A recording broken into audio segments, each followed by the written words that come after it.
ఈ సాయంకాల వేళ గెత్సెమనే ప్రార్థనా సహవాస కూడికకి మిమ్మల్ని అందరినీ కూడా ప్రేమతో ఆహ్వానం పలుకుచున్నాను. ఇందులో భాగంగా బీటీహెచ్ తరగతికి మిమ్మల్ని అందరినీ ప్రేమతో ఆహ్వానం పలుకుచున్నాను. కనుక ప్రియ దేవుని బిడ్డలారా, గత కొన్ని నెలలుగా కూడా ఈ యొక్క యెషయా గ్రంథ ధ్యానాల్లో ముందుకు కొనసాగే కృప దేవుడు మనకి ఇస్తున్నందుకే దేవునికి స్తుతులు. ఈ యొక్క సాయంకాల వేళ 36వ అధ్యాయాన్ని కొనబోయే ముందు మనం ఒక మాట ప్రార్థన చేసి ముందుకెళ్దాం. పరిశుద్ధుడా, ప్రేమగల తండ్రి, ఇదిగో నాయన 36వ అధ్యాయం దాకా కూడా మీరు మాతో ఉన్నారు. మీకు వందనాలు. అనేక విషయాలను బోధిస్తూ వస్తున్నారు నాయన, మీకు స్తోత్రం. ఈ 36వ అధ్యాయంలో ప్రభువా కొన్ని విషయాలను ధ్యానించుకొనగలిగే కృప మాకు అనుగ్రహించమని చేరి వచ్చిన మమ్మల్ని అందరినీ పునః ప్రతిష్ఠ చేసుకుంటూ మీ నామమును హెచ్చిస్తున్నాము. ఇదిగో నాయన, మరి జబజేకబయ్య గారు ప్రవక్త అయ్య గారిని బట్టి వందనాలు. ఆయన తలపెట్టిన ఈ యొక్క ఆయన మరి తరగతిని బట్టి కూడా మీకు వందనాలు చెల్లిస్తున్నాం. అనేకులు జాయిన్ అయ్యి దీనిలోని మర్మాలను గ్రహించి పట్టభద్రులు వెళ్ళటకు సహాయం చేయండి. నేటి దిన ఈ యొక్క ఆశీర్వాదాలు మాపై కుమ్మరించమని, మీ వాక్యం చేత తృప్తి పొంది వెళ్ళగలిగే కృపను గ్రహించమని, మీకే మహిమ ఘనత ప్రభావాలు చెల్లిస్తూ యేసు నామములో ప్రార్థించి వేడుకొంచున్నాను పరమ తండ్రి, ఆమేన్. ప్రియా దేవుని బిడ్డలారా, గత అనేక దినాలుగా కూడా గత వారంలో కూడా మనం ధ్యానిస్తూ వచ్చాము. అయితే 35వ అధ్యాయం వరకు ఒక భాగంగా ఉంటుంది, లేదా రెండు భాగాలుగా కూడా మనం చూడవచ్చు. 2-3 భాగాలుగా కూడా విడగొట్టినప్పుడు 13 నుంచి 23 వరకు అది దేని గురించి మనం చూచాము అని అంటే, రాజ్యముల యొక్క మరి పతనము ఎలా జరుగుద్ది. ప్రతి రాజ్యం పేరున ఈ రాజ్యాన్ని కూలదోస్తున్నాను, నేను పడగొట్టబోతున్నానని ప్రభు తానే చెప్పిన అవన్నీ కూడా ఫాల్ ఆఫ్ నేషన్స్ అంటారు. కాబట్టి ప్రియ దేవుని బిడ్డలారా, 24 నుంచి 27 అధ్యాయాలు కూడా మరి దేవుని రాజ్య పునరుద్ధరణ అనే అంశాన్ని కొనసాగిస్తూ ఆయన రాస్తూ వచ్చినట్లు మనం చూస్తున్నాము. ఇకపోతే 28 నుంచి 35 వరకు, అంటే గత తరగతి వరకు కూడా విశ్రాంతి కాలములు అని మనము అపోస్తుల కార్యములు 3వ అధ్యాయం 19వ వచనం నుంచి ఆ పదాన్ని మనం తీసుకుంటాం. ఏమిటి అంటే విశ్రాంతి కాలములు. ఆ కాలముల గురించి మనము మేజర్గా ధ్యానిస్తూ వచ్చాం. ఇక ఇప్పుడు 35, 36, 37 రెండు కలిసే ఉంటాయి. అయితే మనకు వెసులుబాటు కోసము 36గా 37గా ఉన్నాయి, కానీ ఆ శీర్షిక, ఆ యొక్క సబ్జెక్ట్ అంతా కూడా 36, 37 రెండు కలిసే, అలాగే 38, 39 కూడా కలిసే ఉంటాయి. ఆ విభజన అలా జరిగింది, కానీ సబ్జెక్ట్ అదే కొనసాగుతూ ఉంటుందని గమనించాలి ప్రియ దేవుని బిడ్డలారా. కనుక ఇక్కడ మరి యెషయా గారు ఆత్మపూర్ణులై దేవునిలో మరి ఆనందిస్తూ ఆయన ప్రవచనాలు రాస్తూ ఉన్నప్పుడు, మరి పరిశుద్ధాత్మ సహాయంతో ఆయన రాస్తూ అది జరగబోయేవన్నీ కూడా చెబుతూ ఉంటే, ఆయన శిష్యులు కానివ్వండి, ఆయన కానివ్వండి, అవన్నీ రాస్తూ వచ్చారు. అనేకములు నెరవేరాయి. కొన్ని అప్పటికప్పుడు నెరవేరినాయి, కొన్ని తర్వాత నెరవేరినాయి, కొన్ని 100 సంవత్సరాల తర్వాత, 170 సంవత్సరాల తర్వాత నెరవేరినవి ఉన్నాయి. అలాగే 700 సంవత్సరాలు పట్టాయి ఆ యొక్క వాక్యాన్ని నెరవేరడానికి. ఆ నెరవేర్పు 700. ఇదిగో ఇప్పుడు మనం 2025లో ఉన్నాము. ఇప్పుడు కూడా ఈ యొక్క లేఖనాలు నెరవేరుతూ ఉన్నాయి, ఒకటి అరా. ఇంకా రాబో కాలంలో కూడా నెరవేరాల్సిన అనేక మరి మర్మాలతో కూడిన ఆ యొక్క మరి ప్రవచనాలు అనేకములు ఉన్నాయి, నెరవేరాలి. ఇవన్నీ నెరవేరుతూ వచ్చినాయి కనుక ఇవి కూడా నెరవేరుతాయని మనం నమ్మాలి. కనుక ప్రియ దేవుని బిడ్డలారా, ఇక్కడ 36లో జరిగేది ఏంటంటే, ఇదంతా కూడా గద్య భాగం అంటారా, పద్య భాగం అంటారా? ఎవరైనా చెప్పగలరా? హలో, ఉన్నారా నాతో పాటు? నేను చెప్పాను మీకు గద్య భాగం ఏంటి, పద్య భాగం ఏంటి. ఇంతకుముందు చూసినవన్నీ కూడా పద్య భాగంలో ఆయన చెప్పండి. 36 ఎలా ఉంది చూసారా? 37 ఇది గద్య భాగముగా ఉంటుంది. 38 కూడా, అలాగే 39 కూడా, ఈ 4 కూడా గద్య భాగాలుగా మధ్యలో మనకు కనబడుతూ ఉన్నాయి. కనుక అక్కడ మ్యాటర్ అర్థమయ్యేలా ఉంటుంది. దాన్ని మనము పోయట్రీగా తీసుకోవడానికి లేదు. అంటే ఒక కావ్యంగా కాకుండా గద్య భాగంగా దాని వివరణ కూడా ఉంటుంది. చూడండి 36వ అధ్యాయము 1వ వచనంలో, హిజ్కియా రాజు యొక్క 14వ సంవత్సరమున అషూరు రాజైన సన్హెరీబు యూదా దేశంలోని ప్రాకారములు గల పట్టణములన్నిటి మీదికి వచ్చి వాటిని పట్టుకొనెను. ఆయన రానే వచ్చాడు, పట్టుకున్నాడు. చూడండి ఆ యొక్క రాజ్యం, ఇశ్రాయేలు రాజ్యము ఎలా ఉంది అని అంటే ఒక వి ఆకారంలో ఇలా ఉంటుంది. ఆ పై భాగం అంతా కూడా ఇశ్రాయేలు, మరి ఆ యొక్క ఆ ప్రాంతాలు ఆ పై భాగంలో ఉన్నాయి. కింది భాగంలో యూదా ఉంటుంది. కనుక ప్రియ దేవుని బిడ్డలారా, ఆ పై భాగాలన్నీ కూడా ఈ యొక్క అషూరు రాజైన సన్హెరీబు వాటిని పట్టణాలన్నింటినీ చేజిక్కించుకొని వాటిని గెలిచి ఆ తర్వాత కిందికి దిగుతున్నారు. కిందికి దిగేటప్పుడు ఇక్కడ యూదా రాజ్యంలో ఆనాటికి 14 సంవత్సరాల నుంచి రాజ్యపాలన చేస్తున్న హిజ్కియా రాజు కనిపిస్తూ ఉంటారు. ఒక ప్రశ్న నన్ను మిమ్మల్ని అడగనివ్వండి, హిజ్కియా మంచి రాజా చెడ్డ రాజా? ఈ హిజ్కియా రాజు మంచి రాజా చెడ్డ రాజా అంటే మంచి రాజనే చెప్పుకోవాలి. రాజులలో చెడ్డ రాజులు ఉన్నారు, మంచి రాజులు ఉన్నారు. కాబట్టి అందరి గురించి కూడా మనకు వివరణ ఈ యొక్క బైబిల్లో ఇవ్వబడింది. కనుక ప్రియ దేవుని బిడ్డలారా,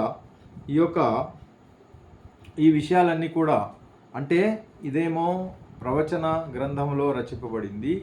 దీని మూలాలు ఎక్కడున్నాయంటే ఒరిజినల్గా ఇవన్నీ కూడా జరిగినవంతా కూడా 2వ రాజుల గ్రంథము 13 2వ రాజుల గ్రంథములో మనకు కనిపిస్తాయి, 13 నుంచి 27 దాకా. అలాగే 2వ దినవృత్తాంతాల గ్రంథం 32లో కూడా మనకి ఈ విషయాలను మనము చూడగలము. కనుక ప్రియ దేవుని బిడ్డలారా, యెషయా గారు ప్రవచనానుసారంగా ప్రవచనాలు చెబుతూ దాని నెరవేర్పు కూడా ఇక్కడ మనం చూస్తూ ఉన్నాం.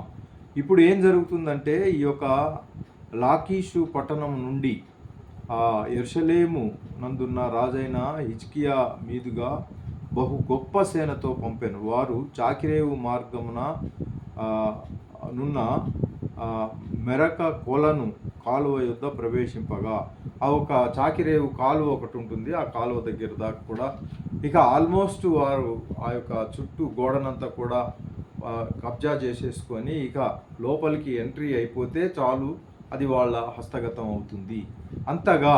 అయితే దీని గురించి మరి యెషయా గారికి తెలియదా, ఆయన ప్రవచనం చెప్పలేదా అని అంటే ఆయన చెప్పారనే చెప్పాలి. చూడండి, మనం ఒక లేఖన భాగాన్ని మళ్ళీ గుర్తు చేసుకుందాం. 8వ అధ్యాయము 3వ వచనము 4వ వచనంలో ఆయన ఒక మాట అంటారు. వీరు వస్తున్నారా రావట్లేదా, లేదా ఈ యొక్క సన్హెరీబు అషూరు రాజైన సన్హెరీబు గురించి కానీ ఏదైనా ప్రస్తావన ఆయన మరి ప్రవచనాలలో ఉందా అని అంటే ఉందనే చెప్పాలి. 8వ అధ్యాయం చూడండి, 8లో 3-4 వచనాలు చూస్తే అక్కడ జరగబోయేది వీళ్ళు వస్తారు పట్టుకుంటారు అని చక్కగా ఆయన ప్రవచనం ఎత్తి చెప్పినట్లు చూస్తున్నాం. 3వ వచనం చూడండి, 8వ అధ్యాయము యెషయా 3-4 వచనాలు చూస్తున్నాం. నేను ప్రవక్తి వద్దకు పోతిని, ఆమె గర్భవతి అయి కుమారుని కనగా యెహోవా అతనికి మహేరు షాలాల్ హస్బజ్ అను పేరు పెట్టుము. ఈ బాలుడు నాయనా అమ్మా అని అననేరక మునుపు అషూరు రాజును అతని వారును దమస్కు యొక్క ఐశ్వర్యమును సోమ్రోను దోపుడు సొమ్మును ఎత్తుకొని పోవుదురు అనెను. ఇది ప్రవచనం. ఏమిటి అనంటే అమ్మా నాయన అనే ఆ వయస్సు వచ్చేటప్పటికి సుమారు ఎంత అవుతుందండి? పిల్లవాడు పుట్టి పెరిగి అమ్మా నాయన తాత అను అని అంటారు చూసారా? ఎంతకాలం అంటారు? సుమారు 1 సంవత్సరం పాటు కావచ్చు, లేదా 9 నెలలు 10 నెలలు, 1 సంవత్సరం పాటులో అమ్మాను నాయనాను లేదా తాత అను అని అంటారు చూసారా? అదే చెబుతున్నారు ఇక్కడ, ప్రవచనం ఎత్తి చెబుతున్నారు. ఏమిటి అనంటే మహేరు షాలాల్ హస్బజ్ అని పేరు పెట్టుము అంటే అమ్మా నాయన అని అననేరక మునుపు అంటే ఇంకా మాటలు రాక మునుపే ఏం జరుగుతుందంటే అషూరు రాజును అతని వారును దమస్కు యొక్క ఐశ్వర్యమును సోమ్రోను దోపుడు సొమ్మును ఎత్తుకొని పోవుదురని అనగా వారు వచ్చి పట్టుకుంటారు. వారు వచ్చి దండయాత్ర చేస్తారు, వారి మీద పడతారు, యూదా రాజు మీద అని ఆయన అప్పుడే మరి ప్రవచనం ఎత్తి చెప్పారు. కాబట్టి ప్రియ దేవుని బిడ్డలారా, దాని నెరవేరు. అయితే ఆ యొక్క అషూరు వాళ్ళ యొక్క సైన్యం అంతా కూడా ఆ ప్రాకారములు గల పట్టణం అన్నిటి మీదికి వచ్చి వాటిని పట్టుకొనెను అని మొదటి వచనంలో మనం చూస్తాం. 36 మొదటి వచనం. ఆ నెరవేర్పు జరిగింది చూసారా? ఆయన వస్తాడు, మహేరు షాలాల హస్బజ్ అని పేరు పెట్టాలి, అబ్బాయి పేరు. అది దేనికి సూచకంగా ఉందంటే, ఆయనకు ఇంకా అమ్మ నాయన అనే మాటలు రాకముందే వారు వచ్చేసి ఈ యొక్క యూదా సామ్రాజ్యం మీద పడతారు అని అప్పుడు చెప్పిన మాటను ఇక్కడ నెరవేర్పు మనం చూస్తున్నాం. అంతేకాకుండా 7వ వచనం కూడా 7వ అధ్యాయంలో కూడా ఆయన ఒక ప్రవచనం, చక్కటి ప్రవచనాన్ని ఇచ్చారు. అది మనకు సుపరిచితమైందే. 16, 17 వచనాలు చూద్దాం. యెషయా గ్రంథము 7వ అధ్యాయము 16, 17 వచనాలు చూద్దామండి. అక్కడ కూడా ఆయన ప్రవచనం ఎత్తి ఆయన రాసినది అదే నెరవేరుతూ వస్తుంది. 7, 16, 17 చూడండి. కీడును విసర్జించుటకు మేలును కోరుకొనుటకు ఆ బాలునికి తెలివి రాక మునుపు నిన్ను భయపెట్టు ఆ ఇద్దరు రాజుల దేశము పాడు చేయబడును. 17వ వచనం చూడండి. యెహోవా నీ మీదికి, నీ జనం మీదికి, నీ పితరుల కుటుంబ వారి మీదికి శ్రమ దినములను ఎఫ్రాయిము యూదా నుండి తొలగిన దినము మొదలుకొని నేటి వరకు రాని దినములను రప్పించును. అనగా బహు శ్రమల దినములను రప్పించును. ఆయన అషూరు రాజును నీ మీదికి రప్పించును. ఎంత క్లియర్గా మరి ఆ యొక్క ప్రవచనం ఉంది చూసారా? ఇక్కడ మనం అర్థం చేసుకోవచ్చు. ఆయన అంటే దేవుడు అషూరు రాజును నీ మీదికి రప్పించును. కాబట్టి ఈ ప్రవచన నెరవేర్పు 36లో మనం చూస్తున్నాం. ఏదైతే ఆయన 7వ అధ్యాయము 16, 17లో ఆయన ప్రవచనం ఎత్తి చెప్పారో అది 36లో నెరవేరుతూ వచ్చింది. అలాగే 170 సంవత్సరాల తర్వాత నెరవేర్చబడిన ఆ యొక్క ప్రవచనాలు కూడా ఉన్నాయి.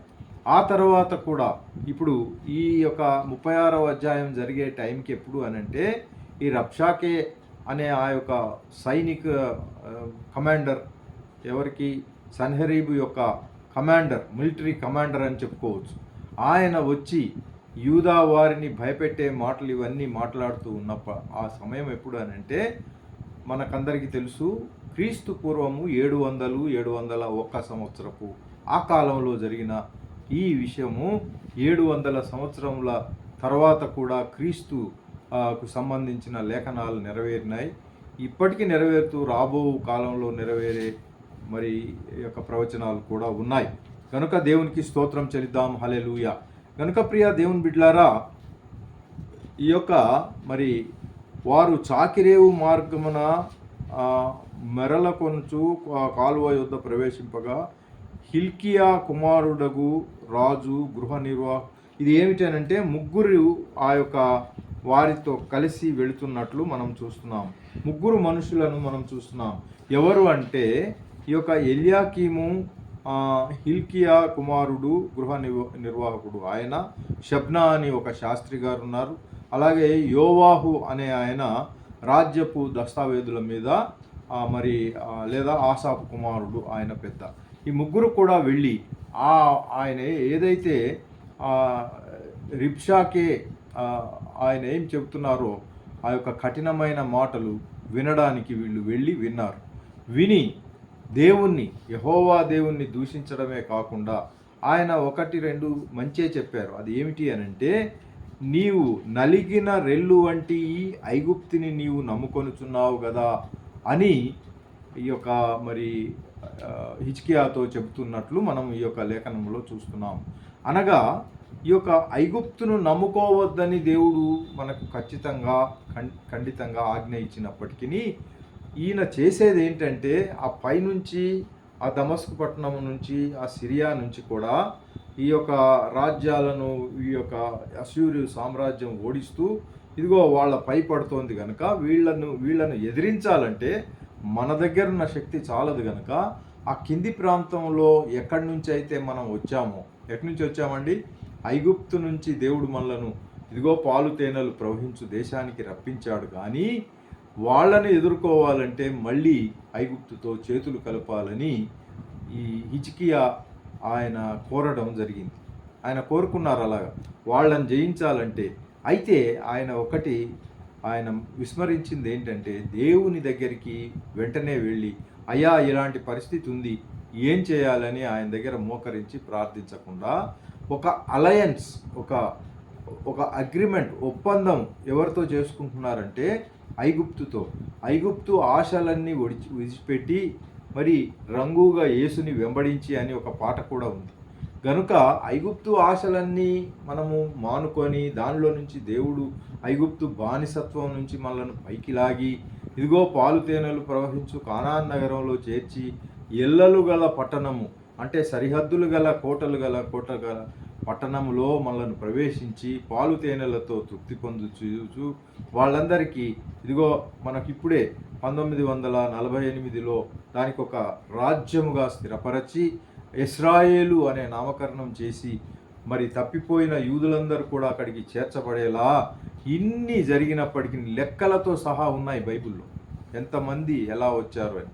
కాబట్టి ఇప్పుడు ఇంకా రావాల్సిన వాళ్ళు ఉన్నారు, తిరిగి రావాల్సిన వాళ్ళు ఉన్నారు. అయినప్పటికీ దేవుని యొక్క వాక్యము నెరవేర్పు గనక వారికి అలా ఇవ్వడమే కాకుండా ఆ రాజ్యాన్ని స్థిరపరచడమే కాకుండా, ప్రియ దేవుని బిడ్డలారా, ఈనాటికి కూడా ఏదైతే మనం ఈ యుద్ధ సమాచారాలు ఇవన్నీ వింటున్నామో, పై రాష్ట్రాల వాళ్ళు వీరి మీదకి యుద్ధం రావడము ఏవైతే మనం ఇప్పుడు చదువుతున్నామో, ఈనాటికి కూడా, ఈనాటంటే ఈ 2025 సంవత్సరం సెప్టెంబర్ ఇప్పుడు కూడా అవే పరిస్థితులు ఉన్నాయి. ఇశ్రాయేలు మీదికి ఇటు పై సిరియా వాళ్ళు దాడి చేస్తున్నారు, ఇటు నుంచి దమస్కు వాళ్ళు దాడి చేస్తారు. అందరూ కూడా దాడి చేస్తే వాళ్ళు ఒక్కరే దేవునిలో ఉన్నవారు కనుక ఇప్పటికీ ఈ యొక్క మరి మోషే ధర్మశాస్త్రాన్ని నమ్ముతున్నారు కనుక, దేవుడు వారిని కాపాడుతానని మాట ఇచ్చాడు కనుక, మాట తప్పని దేవుడు కనుక ఇప్పటికీ వారితో ఉన్నాడు కనుక వారందరూ కలిసి వీరి మీద దాడి చేసినప్పటికీ సుమారు అది ఈ యొక్క ఎలా ఉంటుందంటే వరంగల్ పట్టణం అంతా ఉండవచ్చు, అంతకంటే కొంచెం పెద్దగా. అంతేగాని అదేదో పెద్ద సువిస్తారమైన రాజ్యం ఏం కాదు. ఆ మట్టుకు దేవుడు ఇస్తానని చెప్పిన మాట నెరవేర్పు కోసం అదంతా ఇచ్చేశారు 12 గోత్రాల వారిగా కూడా వాళ్లకు పంచిపెట్టారు. అయినప్పటికీ ప్రియ దేవుని బిడ్డలారా, వీళ్ళు చేసే పని ఏంటంటే మళ్ళీ కుక్క వాంతుకు తిరిగి వెళ్ళిన మాదిరిగా ఈ సమస్యలు వచ్చినప్పుడు, ఇరుకు శోధనలు వచ్చినప్పుడు అవి ఎప్పుడు కూడా వెన్నంటి వస్తూనే ఉంటాయి అని గమనించి, మంచి రాజే, చెడ్డరాజు అని అనట్లేదు కానీ హిజ్కియా మంచి రాజు అయినప్పటికీ ఆయన ఏం చేస్తున్నాడంటే, ఆ కష్టకాలమున ఆ యొక్క మరి శత్రువు దాడి చేసినప్పుడు వెంటనే ఆయన మానవ ఆ యొక్క సంకల్పం చొప్పున ఆలోచించి ఆ కింది భాగంలో ఉన్న ఎక్కడి నుంచి అయితే మనం ఐగుప్తు నుంచి ఇటు ఆ యొక్క అరణ్య యాత్ర చేస్తూ సీనాయి కొండ నుంచి కూడా ఇదిగో మరి అరణ్యం గుండా వస్తూ ఎర్ర సముద్రంను దాటి మరి ఆ యొక్క యోర్దాన్ నది కూడా దాటి వచ్చి ఇక్కడ దాకా వచ్చాము చూసారా.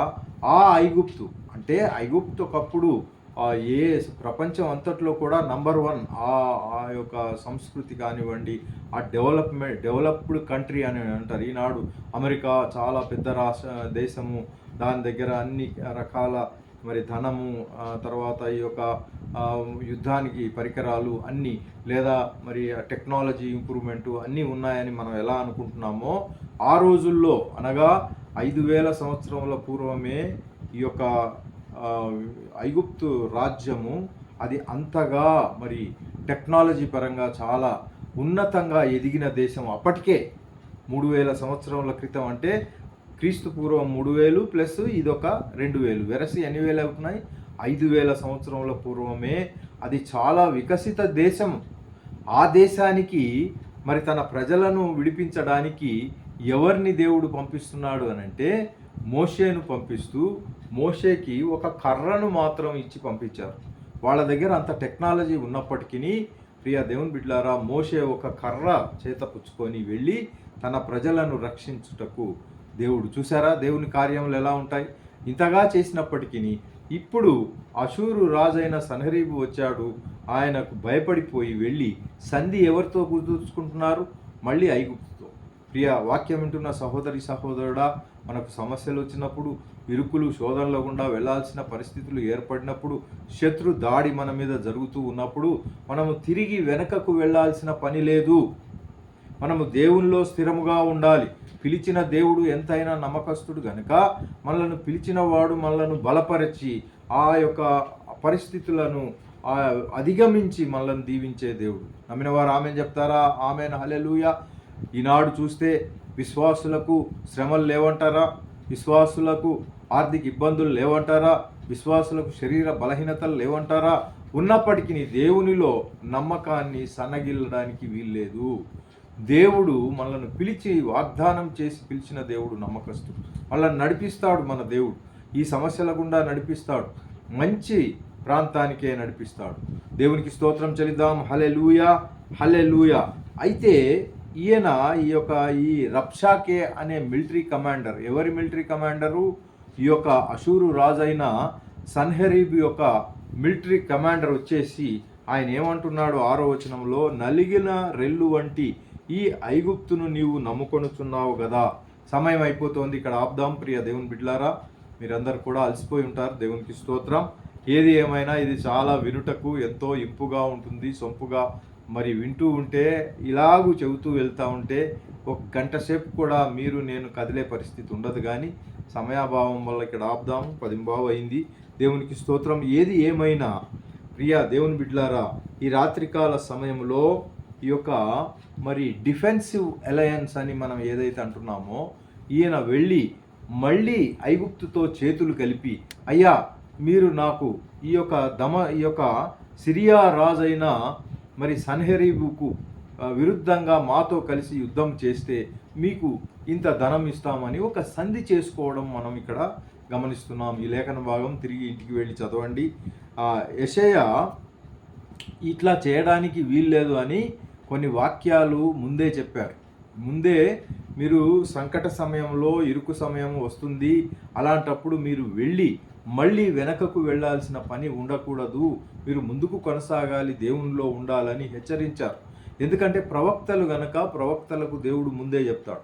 ఇప్పుడు దైవజనులు లేదా ఒక సంఘాన్ని నడిపించే సంఘ నాయకులు, పాస్టర్ల కంటే ఆ యొక్క ప్రవక్తలు చాలా గొప్పవారు. ఎందుకంటే ఆ యొక్క అపోస్తల సేవలో ప్రవక్తల సేవ మీద, ఆ యొక్క మాటల మీద ఈ యొక్క సంఘము కట్టబడుచున్నదని దేవుని వాక్యంలో ఉంది. అంతగా వాళ్ళు పెద్దవాళ్ళు.